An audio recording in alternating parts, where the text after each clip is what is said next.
Dans l'épisode précédent, nous avons parlé du retrait, de ces moments où une personne s'éloigne après une crise, de ce silence qui peut apparaître brutalement. Et aujourd'hui, nous allons parler de l'autre côté, de toi qui reste dans l'attente, de toi qui regarde ton téléphone, qui attend un message, une réponse, un signe. Parce que lorsque le silence s'installe, quelque chose de particulier se produit. Tu ne sais plus, tu ne comprends plus et très vite, les questions arrivent. Est-ce que j'ai fait quelque chose de mal? Est-ce que il ou elle m'en veut? Est-ce que la relation est terminée? Est-ce que je vais être abandonné? Et le plus difficile, c'est que souvent, tu n'as aucune réponse, seulement du vide. Et l'être humain a beaucoup de mal avec le vide. Parce que lorsqu'il manque d'informations, le cerveau essaie de compléter, de comprendre, d'expliquer. Alors, il imagine, il construit des scénarios. Et malheureusement, ces scénarios sont rarement rassurants. Très souvent, ils suivent nos peurs, nos blessures, nos insécurités. Et plus le silence dure, plus ces pensées peuvent prendre de la place. Tu relis les anciennes conversations, tu repenses à la dernière dispute, tu analyses chaque détail, chaque mot, chaque réaction, comme si tu cherchais une réponse cachée, une explication,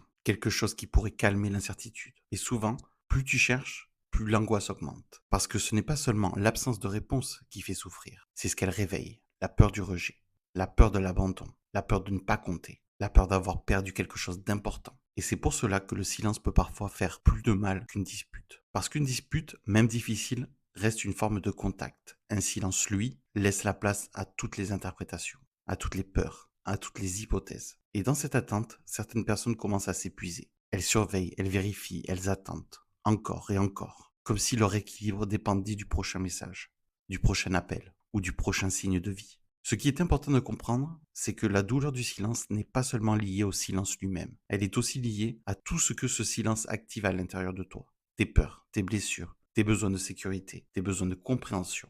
Et parfois, mettre cela en lumière permet déjà de regarder la situation différemment, avec un peu plus de recul, un peu plus de compréhension. Parce que derrière la souffrance, il y a souvent un besoin très humain, le besoin de savoir, le besoin de comprendre, le besoin de retrouver le lien.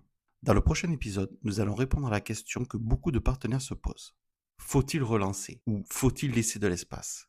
Et pourquoi cette décision est souvent beaucoup plus complexe qu'elle n'en a l'air. Merci d'être là. Si tu veux approfondir ces mécanismes, tu peux retrouver des articles, des témoignages et des ressources sur le site ensembleborderline.fr. À très bientôt pour le prochain épisode.